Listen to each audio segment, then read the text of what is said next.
Labdien! Mans vārds ir Krišjāns Nesenbergs, un es esmu doktorants Latvijas Universitātes datorzinātņu fakultātē un pētnieks Elektronikas un datorzinātņu institūtā. Šodien es jums pastāstīšu par viedajiem apģērbiem, precīzāk, kā paslēpt viltīgu elektroniku drēbēs, tā lai viņi mums palīdzētu. Tad varbūt sākot nedaudz no paša sākuma, kāds ir, mans stāsts sākās, kā jau daudziem no jums, ar to, ka es piedzimu. Un principā, es, protams, piedzimu kails, man bija augsti, man bija bail, es, protams, bļāvu, līdz beidzot mani apģērbu. Un es sajūtu, ka apģērbs ir kaut kas labs, tas ir kaut kas tāds, kas mums vienmēr ir līdzās un var mums palīdzēt. Tāpatās arī, kā šis dusmīgiem mežsēnam līdzīgais vīrs Marks Tvens teica, apģērbs ir ļoti svarīgs, jo kailiem cilvēkiem sabiedrībā nav nekādas ietekmes. Tad es to ņēmu pie sirds un sapratu, ka jāpēt tas apģērbs. Un sāku viņu arī valkāt un ķeros pie lietas. Un kas tad ir tas viedais apģērbs un kāpēc tad viņš ir tik svarīgs un vēl labāks par parastu apģērbu? Viņu var pielietot ļoti veselā kaudzē lietu. Sportā, medicīnā, agrīnā problēma atklāšanā, rehabilitācijā, dažādas citās lietās. Pieņemsim, novērot pacientus, vai viņi tiešām dara to, ko viņiem ārsts ir mājās uzdevis, tad līdzestības noteikšanā veciem cilvēkiem palīdzēt un tā tālāk. Un arī dažādās izklaidēs. Protams, es neesmu vienīgais, kas saprot, ka šī ir baiga labā lieta. Arī daudz uzņēmumu un pētnieki darbojās šajā jomā. Pieņemsim, esat redzējuši noteikti dažādus sporta pulksteņus, visādas valkājumās ierīces un tā tālāk. Tā problēma ar šiem viss ir, viņi katrs izstrādā šīs lietas atsevišķi, un tas notiek diezgan lēni. Man gribētu tos lietas notiek ātrāk. Kur tad ir tā problēma? Kāpēc tā industrija nevar man sagādāt to manu gudro apģērbu tagad? Es sapratu, ka šis ir jāizpēta. Tā es ķēros, principā, darba. Bakstījos savā nodabā, bakstījos, pētīju dažādas lietas, sapratu, ka vajag palīdzību.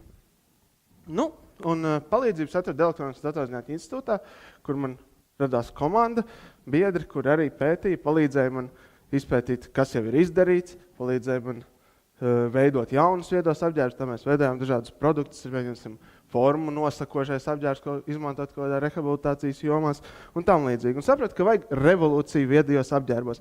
Līdzīgi kā lieldatorus revolūciju padarīja par datoriem katrā no mūsu mājām, tāpat arī standartizācijai vajadzētu būt tādai lietai, kas novedīs viedos apģērbus mūsu skapjos, pieejams katram no mums. Bet standartizēt, tas ir, protams, liels sarežģīts darbs.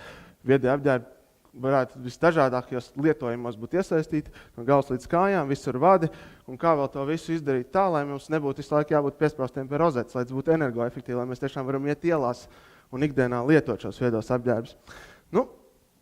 Darba daudz, bija arī dažādi secinājumi manos pētījumos, piemēram tas, ka nevajadzētu katru no sensoriem likt bez vadiem, jo viņam katram būs baterija, katru vakarā jāizsprauž rozetē, jāuzlādē, arī viņi savā starpā bezvadu sakaros, tad trokšņi rodās un dažādas problēmas. Un tad tas secinājums, līdz kam es nonācu, bija, ka vajadzētu kaut kā visu baigi ērti salikt iekšā tos vadus apģērbā. Bet kā to izdarīt un kā to izdarīt tā, lai tas produkts beigās būtu pieejams arī cilvēkiem, lai viņš nebūtu dārgs un lai tie apģērbu izgatavotāji, kas ar to darbojas tagad, nepalikt bez darba, viņi varētu turpināt šūt, veidot dizainu apģērbiem un nogādāt mums skaistus, stilīgus apģērbus, kādus mums tiešām gribētos valkāt par pieejamu cenu. Man radās vīzija, kuras tad izstrādāju, kur pašā pamatā būtu tas, ka jāķerās pie saknēm un jau audumā, kad viņš vēl ruļļos fabrikā, jāiestrādā vadi. Jāiestrādā šie vadi kādā īpašā veidā, tā lai viņus pēc tam, kad sagriež, piegriežnes, varētu sašūt bez liekām rūpēm, kā to parasti dara, pielikt kaut kur mazu kastīti, kura pārraidīt šo informāciju tālāk, vai uz mūsu mobilo telefonu vai kur, un tad jau ar šiem datiem mēs darītu, ko gribētu. Un viņš pats darbotos bez liekas traucēšanas. Šī tad bija tā vīzija.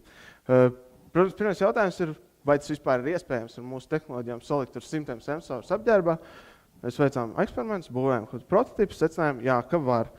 Arī no šī, protams, izreikinājām tālāk, ka var arī vairāk, tad pāris 100 sensorus visu dienu ar mazu bateriju, līdzīgi kā telefonā, vajadzētu varēt kāds 50 reizes sekundē vākt visādus datus par šiem vadiem. Un, protams, kā tad es tos vadus tagad visādos veidos šūšu pats, es neesmu šuvējis, man nav tik daudz laika, bet es esmu datorītis. Es ņemu tā kā datoru, saku, lai viņš pastrādā manā vietā un izmēģina visas šīs lietas. Nu, un ko tad es darīju?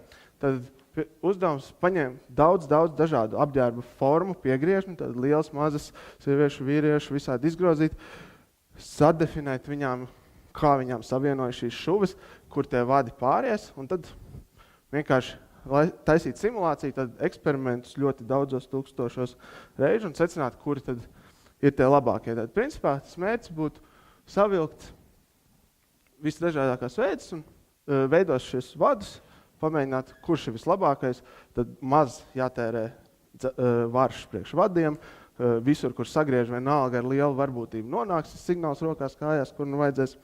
Nu, tad šī simulācija kaut kā palīdzētu. Izdarīt diezgan daudz, kā var redzēt. Dažas lietas, kas vēl tātad nav izdarītas šobrīd procesā, ir gana daudz publikācijas, labās starptautiskās konferencēs, tad indeksētas IEEE un tam līdzīgi arī žurnāli pāris. Nu, tas, kas vēl jāizdara, tā būtu jāpabeidz šīs simulācijas, jāsliek, jāuzraksta pēdējais žurnāla raksts, jānopublicē un jāizstāv, tā teikt. Nu, tad jādodas uz nākotni. Ceru, ka mēs tur visi tiksimies un visiem mums būs viedi un gudri apģērbi, kur mums palīdzēs visās dzīves situācijās. Un es plānoju, ka tas būs diezgan drīz. Un tad paldies par uzmanību un vai kādi jautājumi, labprāt atbildēšu. Aplausi, paldies!